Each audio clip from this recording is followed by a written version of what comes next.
അനുദിന വചനവും വിചിന്തനവും.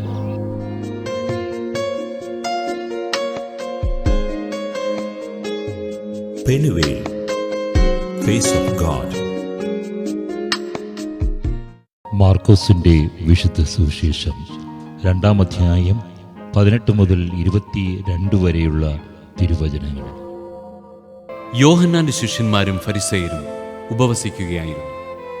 ആളുകൾ വന്ന് യേശുവിനോട് ചോദിച്ചു, യോഹന്നാന്റെയും ഫരിസേയരുടെയും ശിഷ്യന്മാർ ഉപവസിക്കുകയും നിന്റെ ശിഷ്യന്മാർ ഉപവസിക്കാതിരിക്കുകയും ചെയ്യുന്നതെന്തുകൊണ്ട്?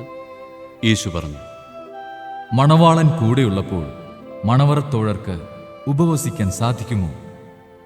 മണവാളൻ കൂടെയുള്ളിടത്തോളം കാലം അവർക്ക് ഉപവസിക്കാനാവില്ല.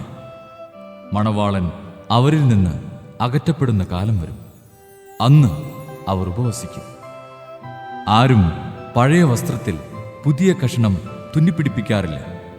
അങ്ങനെ ചെയ്താൽ തുന്നിച്ചേർത്ത കഷണം അതിൽ നിന്ന് കീറിപ്പോരുകയും കീറൽ വലുതാവുകയും ചെയ്യും.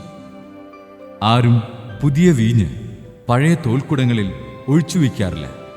സുവിശേഷ വിചിന്തനം.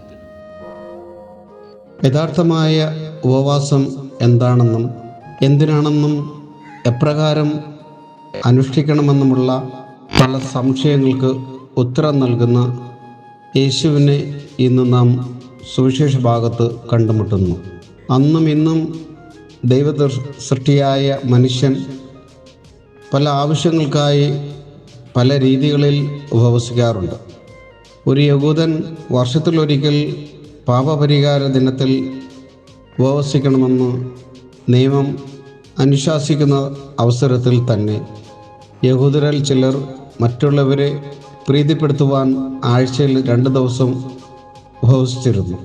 യേശുവിനെ തിരുത്തുന്നത് വഴി അവിടുത്തെയും അവിടുത്തെ ദൈവരാജ്യത്തെയും പഴയ ആധ്യാത്മികതയുടെ ചട്ടക്കൂട്ടിൽ ഒതുക്കി നിർത്താനാവില്ല എന്ന സന്ദേശവും നൽകുന്നു.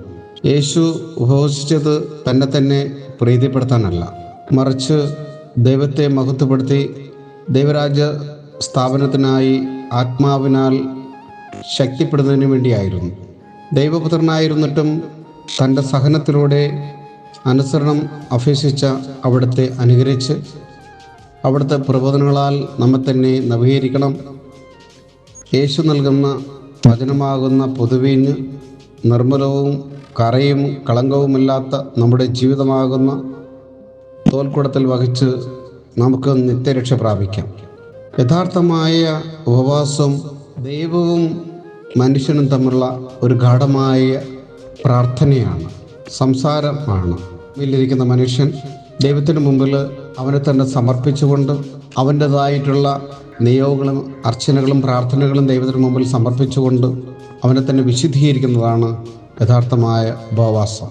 ദൈവം നമ്മെ ഓരോരുത്തരെയും സമൃദ്ധമായി അനുഗ്രഹിക്കട്ടെ.